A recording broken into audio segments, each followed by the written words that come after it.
My son stopped me at the hospital door after I'd driven 15 hours straight and said the words that would cost them everything. "Dad, what are you doing here? Madison said she doesn't want you around." 4 days later, when the hospital called asking how I'd like to pay the $8,750 delivery bill, I smiled for the first time since my grandson was born. I'm Garrett Sullivan, 67 years old, and I should have seen this coming. After 40 years as a construction engineer reading contracts and spotting scams, you'd think I'd recognize when someone was setting me up. But when it comes to family, even the smartest man can become a fool. Let me back up and explain how we got to this moment of karma. It started 3 weeks earlier when my daughter-in-law Madison called me, practically glowing through the phone. "Papa Garrett, the baby's due any day now, and we'd love for you to be there when he arrives. You're going to be such an amazing grandfather." Papa Garrett. That should have been my first red flag. After 3 years of marriage to my son Preston, she'd never called me anything warmer than just Garrett. But the excitement of becoming a grandfather for the first time clouded my judgment. At 67, after losing my wife Sarah to cancer 3 years ago, this grandson represented something I'd been dreaming about since the day Sarah and I first held Preston as a baby. Sarah would have loved this moment. She'd spent her last months talking about the grandchildren we'd spoil, the holidays we'd host, the legacy we'd leave behind. When Preston announced Madison's pregnancy 8 months ago, I felt Sarah's presence so strongly I could almost hear her laugh. Finally, she would have said, "Our family grows again." I live in Phoenix. They live in Denver. 850 miles of desert highways and mountain passes, roughly 15 hours if you push it, and don't stop for more than gas and coffee. I'd made this drive twice before to visit Preston and Madison, but never with this kind of anticipation burning in my chest. I spent the evening before departure organizing everything with the precision I'd once used to manage construction sites. Baby gifts carefully wrapped and packed in my truck bed. A week's worth of clothes pressed and folded. Hotel reservations at a decent place 10 minutes from Denver General Hospital. I'd even researched the maternity ward's visiting hours and parking situation. Sarah's photo sat on my nightstand as I set my alarm for 2 a.m. "Wish you could meet him, sweetheart," I whispered to her smiling face. "But I'll love him enough for both of us." The drive itself tested every joint in my aging body. My lower back, which had survived decades of construction work, screamed in protest after hour 8. But every mile brought me closer to meeting little Caleb Sullivan, and that made the discomfort irrelevant. I'd driven through worse conditions on job sites when deadlines demanded it. I stopped only twice, once for gas near Flagstaff at 6 a.m. and again near the Colorado border around noon for coffee and a sandwich. Both times I called Preston to check for updates. Both times Madison answered his phone instead, sweet as honey. "Drive safely, Papa Garrett," she'd said during the second call. "Preston's at work finishing up some projects before paternity leave. We can't wait to see you." Even her voice sounded different, warmer somehow.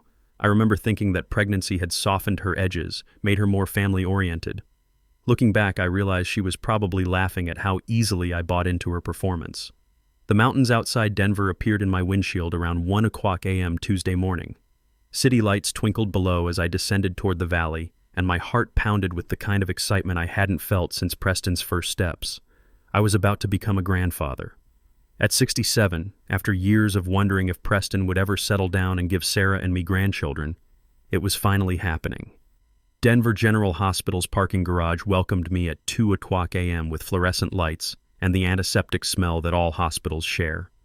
My legs cramped as I climbed out of the truck, but adrenaline carried me toward the maternity ward. The night shift receptionist, a kind woman probably my daughter's age, checked her computer when I asked about Madison Foster in room 314. "Oh yes, she's been in labor for about 6 hours now. Are you family?" "I'm the baby's grandfather. Just drove down from Phoenix." Her smile brightened. "How wonderful." "Room 314, just down that hallway. The waiting area has comfortable chairs if you need to rest."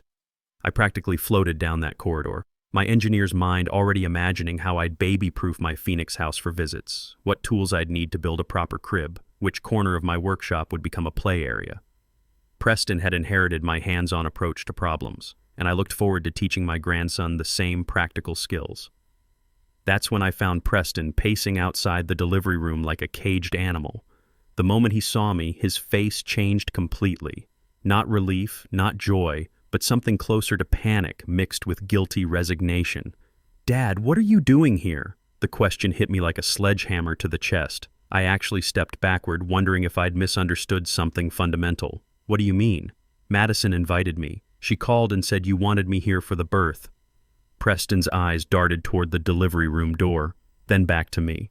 He looked like a man caught between two impossible choices, and I could see the exact moment he made his decision. It wasn't in my favor. She changed her mind about having family here," Preston stammered, unable to meet my eyes. "She wants it to be just us." The words felt like a physical blow. I'd driven 850 miles, 15 hours through desert and mountains based on Madison's enthusiastic invitation. Now my own son was telling me I wasn't welcome at my grandson's birth. "But I drove 15 hours, Preston. I'm here now. I'm not asking to be in the delivery room, just to be nearby when my grandson arrives." "I know, Dad, but Madison's really adamant about this. You know how emotional pregnant women get, and the doctor said stress could complicate the delivery." Something in his voice told me this wasn't Madison's sudden change of heart. This felt orchestrated, planned. But standing in that hospital corridor at 2:00 a.m., exhausted from the drive and reeling from rejection, I couldn't process the full implications. "Fine," I said quietly, my engineer's training kicking in to compartmentalize the emotional damage. "I'll go to my hotel and wait for your call." The relief that washed over Preston's face confirmed what I'd suspected. This exclusion had been planned from the beginning. Madison had invited me to Denver knowing full well she intended to bar me from the hospital. "Thanks, Dad. I'll call you as soon as the baby's born.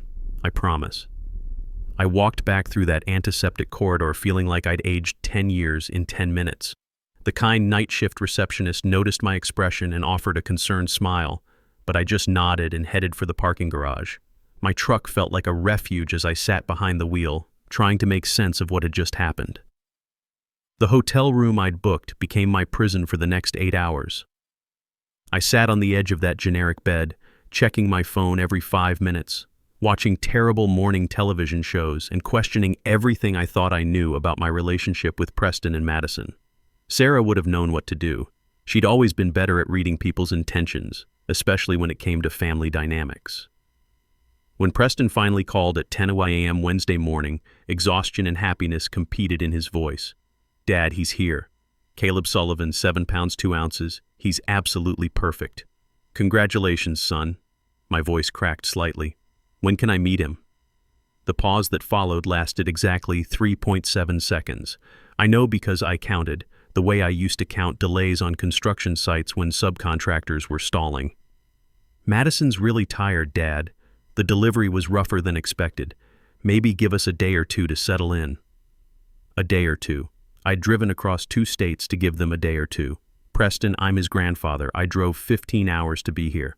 "I know, and we really appreciate that, but Madison needs time to recover." "You understand, right?" No, I didn't understand. But I agreed because what choice did I have? I was trapped 850 miles from home, excluded from my own family, reduced to begging for scraps of information about my first grandson. Wednesday crawled by like a construction project behind schedule. Thursday brought no calls, no updates, just room service meals and increasingly desperate attempts to distract myself with hotel cable television. I called Preston twice. Both calls went straight to voicemail. Friday morning, I'd had enough. I drove to the hospital myself, determined to at least see Caleb through the nursery window. That's when the second blow landed. They'd already been discharged. My grandson had gone home without me ever laying eyes on him. I called Preston immediately from the hospital parking lot. "You took the baby home without even telling me." "Dad," Madison wanted to get settled in her own space. "She's been anxious about germs and visitors." "I'm not a visitor, Preston. I'm your father. I'm Caleb's grandfather. I know that." "Look, maybe next month when things calm down a bit." Next month. I'd driven 15 hours for next month. Something in my chest, pride, anger, or maybe just exhausted disappointment, finally snapped. "You know what, son? If that's how you want to play this, fine. But don't expect me to just sit here waiting for your permission to be part of this family." I hung up, packed my bags with the methodical efficiency I'd learned managing construction crews, and drove back to Phoenix. If they wanted to exclude me from Caleb's birth, that was their choice. But they'd learn that actions have consequences, and some consequences are more expensive than others.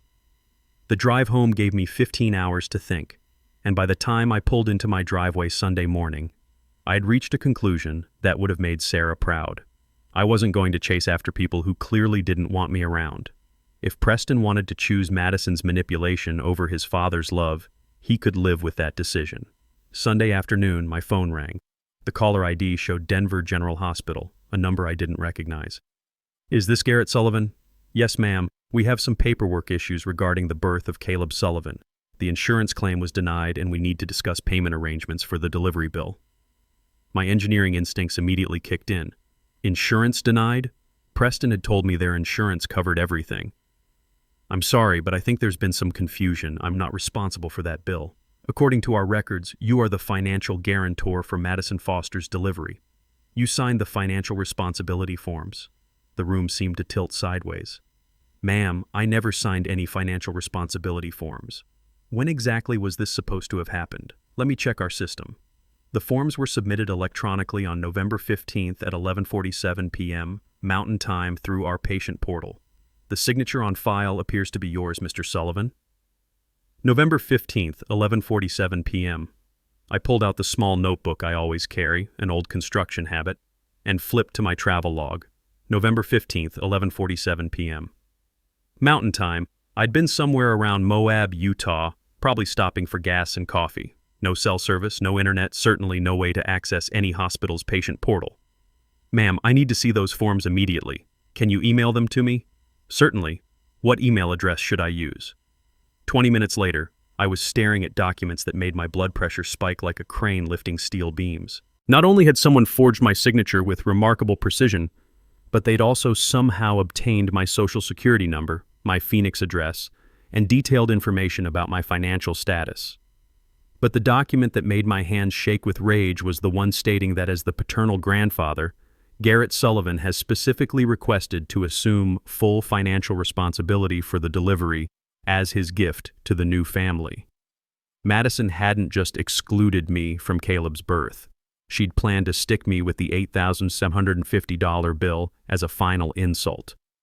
I called the hospital back immediately, my construction project management training kicking in like it had thousands of times before when I discovered contractor fraud on job sites. "This is Garrett Sullivan. I just reviewed those financial responsibility forms and I need to report fraud." "Fraud, sir?" "First, I never signed these documents. Second, these were submitted without my knowledge or consent while I was driving to Denver at my daughter-in-law's invitation. Third, I have GPS evidence, hotel receipts, and gas station records proving I was nowhere near a computer when these forms were supposedly signed." The billing representative's tone changed immediately. "Sir, if you're alleging fraud, I need to transfer you to our legal department." "Perfect." While I waited on hold, I pulled out my phone and started documenting everything with the same methodical approach I'd used to document construction defects for 40 years. Screenshots of Madison's texts inviting me to Denver, call logs showing when she contacted me, photos I'd taken during my drive with GPS timestamps embedded in the metadata, even my credit card receipts from gas stations that proved my exact location when the forms were supposedly signed. "Mr. Sullivan, this is legal department. I understand you're disputing financial responsibility forms. I'm not disputing them. I'm reporting identity theft and fraud. I have comprehensive evidence that these documents were forged." For the next hour, I provided the legal department with a timeline so detailed it would have impressed any construction foreman. Madison's invitation 3 weeks prior. The suspicious change from Garrett to Papa Garrett, the 15-hour drive with documented stops, being turned away at the hospital, the subsequent exclusion from seeing my grandson, and finally, discovering the fraudulent financial responsibility forms with timestamps proving I was 200 miles away when they were submitted. "Mr. Sullivan, this is indeed a serious matter. We'll be filing a police report and turning this over to our fraud investigation team. In the meantime, all charges to your name are suspended pending investigation." After hanging up, I sat in my home office staring at the wall where Sarah's engineering degree hung next to mine. She'd been the detail-oriented one in our partnership, and I could almost hear her voice. "Follow the paper trail, Garrett. Numbers don't lie." Tuesday morning brought a call from Detective Spencer Davis with the Denver Police Department. His voice carried the weary professionalism I'd heard from safety inspectors on construction sites. "Mr. Sullivan, we've been assigned to investigate the fraud case you reported. We need to ask you some questions." For the next 45 minutes, I provided Detective Davis with a timeline more precise than any construction schedule I'd ever created. Madison's invitation, the calculated timing, my documented travel route, being excluded from the hospital, and the fraudulent financial documents submitted while I was driving through Utah with no internet access. "Mr. Sullivan, do you have documentation supporting your version of events?" "Detective, I have text messages with metadata, call logs, photos from my drive with embedded GPS coordinates, hotel receipts, gas station credit card transactions, and even toll booth records. Everything is time-stamped and geolocated. We'll need copies of all of that. This is shaping up to be a clear case of identity theft and fraud. The fact that the perpetrator invited you to travel while committing crimes in your name suggests sophisticated premeditation. Detective, what happens next? We'll be obtaining warrants for financial records, hospital surveillance footage, and digital evidence from the submission of these fraudulent forms. If our investigation confirms what you've told me, your daughter-in-law will be facing several felony charges." That afternoon, my phone rang again. Preston's name on the screen made my stomach clench. "Dad, what the hell did you do?" Preston's voice shook with anger and something else, fear. Real, bone-deep fear. "Hello to you too, Preston. I'm doing fine. Thanks for asking. Don't play games with me. The police showed up at our house this morning with a warrant. Madison's been arrested for fraud. They said you pressed charges." I settled back in my workshop chair, the same chair where I'd planned countless construction projects. "I didn't press charges, Preston. I simply reported identity theft when the hospital called asking how I wanted to pay Madison's delivery bill." Silence. Then quietly, "What delivery bill?" "The $8,750 bill for Caleb's birth that your wife stuck me with while you two were playing happy family without me. That's impossible. Our insurance covered everything." Poor Preston. Still so naive about the woman he'd married. "Your insurance was denied, son.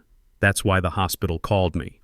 Apparently, Madison made me financially responsible for her delivery while I was driving through Utah to see my grandson, whom I was then forbidden to meet. Another long silence. I could practically hear the gears turning in his engineering mind, the same analytical process I'd taught him when he was young and helping me with weekend projects. "Dad, there has to be some explanation. Madison wouldn't do something like that. Wouldn't she? The same woman who invited me to drive 15 hours for the birth, then had you turn me away at the hospital. Door? The same woman who's avoided every one of my calls since? She's been recovering from childbirth. Preston, she forged my signature on legal documents. There's security footage of her doing it. This isn't a misunderstanding." Wednesday brought a call that changed everything. FBI agent Paige Anderson's voice was crisp, professional, and deeply concerning. "Mr. Sullivan, I'm calling about the fraud case involving Madison Foster. During our investigation, we've discovered some additional information that I need to share with you." "What kind of information?" "Madison Foster isn't her real name. Her actual name is Riley Johnson, and she has an extensive criminal history involving identity theft and family infiltration fraud." The room seemed to spin around me. Family infiltration fraud? "Mr. Sullivan, Riley Johnson has been working with a criminal partner named Logan Pierce to systematically target families like yours. They research potential victims for months. Then one of them establishes a romantic relationship to gain access to financial information and commit large-scale fraud. How many families? We've identified at least 5 other victims across 4 states over the past 3 years. The total amount stolen exceeds $38,500. Your case involving the hospital bill was actually what broke this open for us." I gripped the phone tighter. "Agent Anderson, are you telling me that Madison researched my family before she ever met Preston?" "That's exactly what I'm telling you, Mr. Sullivan. Riley Johnson studied your son's dating profile, his financial status, and your family's assets for 6 months before she ever accidentally met him at that coffee shop. Everything clicked into place with the horrible precision of a blueprint coming together. Their meet-cute story, Madison's gradual integration into our family, her interest in our finances, even her sudden warmth toward me during the pregnancy. It had all been calculated manipulation designed to position me as the perfect victim for their final scam. Mr. Sullivan, there's something else. We found detailed plans for Riley and Logan to disappear with your grandson after the birth. The hospital fraud was just the beginning of what they had planned for your family. The kidnapping revelation hit me like a crane cable snapping under load. Agent Anderson, what exactly are you telling me? Riley Johnson and Logan Pierce had detailed plans to stage Riley's death and your grandson's death in a car accident, then disappear with the child. They would have collected life insurance money while using Caleb as leverage for future extortion against your family. My hands shook as the full scope of their plan became clear. They hadn't just targeted us for financial fraud. They'd planned to psychologically destroy Preston by making him believe his wife and child were dead, while actually raising my grandson to become part of their criminal operation. Agent Anderson, how close did they come to executing this plan? According to Logan Pierce's timeline, they planned to stage the deaths within 6 months of Caleb's birth. Your decision to report the hospital bill fraud saved your grandson's life. The trial of Riley Johnson began on a cold Monday morning in Denver Federal Courthouse. I sat in the gallery watching the woman who'd infiltrated my family face justice for crimes more sophisticated and cruel than I'd ever imagined. Preston sat beside me, holding 4-month-old Caleb, both of them living with me in Phoenix since Riley's arrest. FBI agent Paige Anderson took the witness stand with a thick file folder containing evidence that painted Riley as a predator of the worst kind. Over the past 3 years, Riley Johnson has committed identity theft and fraud against 5 families across 4 states. The total amount stolen exceeds $38,500, but the psychological damage to families is immeasurable. The prosecutor, Cassidy Taylor, walked the jury through Riley's method. The defendant didn't just steal money. She infiltrated families, destroyed relationships, and planned to kidnap children to raise them as future criminals. This wasn't desperation. This was calculated evil targeting the most basic human bonds. When Riley finally took the witness stand in her own defense, her attorney tried to portray her as Logan Pierce's victim, but under cross-examination, her mask slipped completely. Ms. Johnson, you testified that Logan Pierce forced you to target the Sullivan family, is that correct? Yes, he threatened me if I didn't cooperate. Prosecutor Taylor pulled out a document. But you were already researching Preston Sullivan's family 6 months before Logan Pierce contacted you, weren't you? Riley's face went pale. That was different.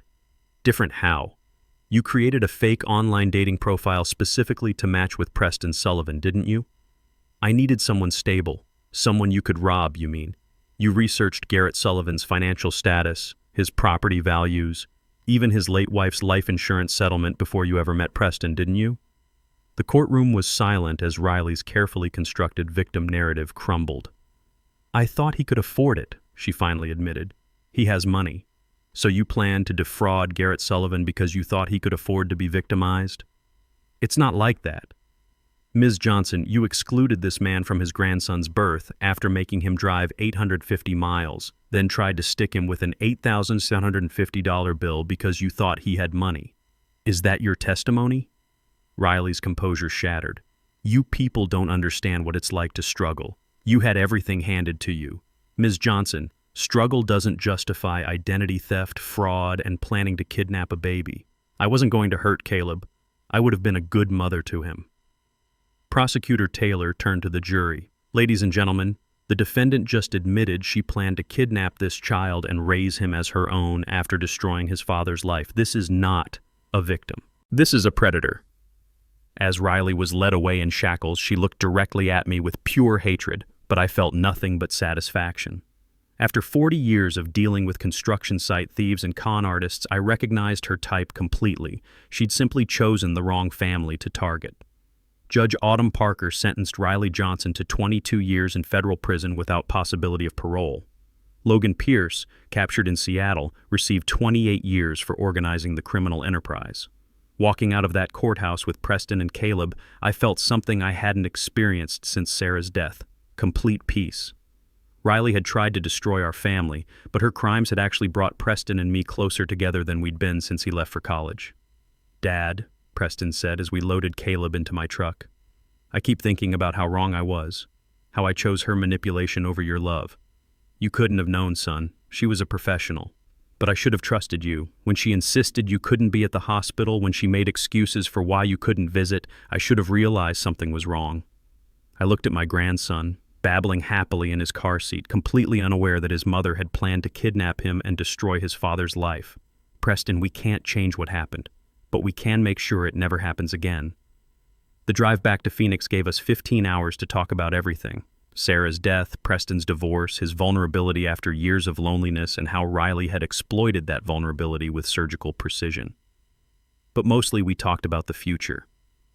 Dad, I want to raise Caleb the way you and Mom raised me. With honesty, with strength, with the kind of values that helped you see through Riley's lies when I couldn't. Your mother would be so proud of you, Preston, and she'd have spoiled this little guy rotten. As I write this, Preston and Caleb have been living with me for 8 months. Every morning I wake up to the sound of my grandson laughing and my son making coffee in Sarah's kitchen. My house feels like a home again, instead of a museum to memories. Riley Johnson tried to steal our family's future, but instead, she gave us something more valuable: the knowledge that we could survive anything as long as we stuck together. She also taught me that experience and instinct can defeat even the most sophisticated predators when you're protecting the people you love. Sometimes the best revenge is simply letting criminals face the consequences of their own actions, and sometimes justice served cold tastes exactly as sweet as you'd hope it would.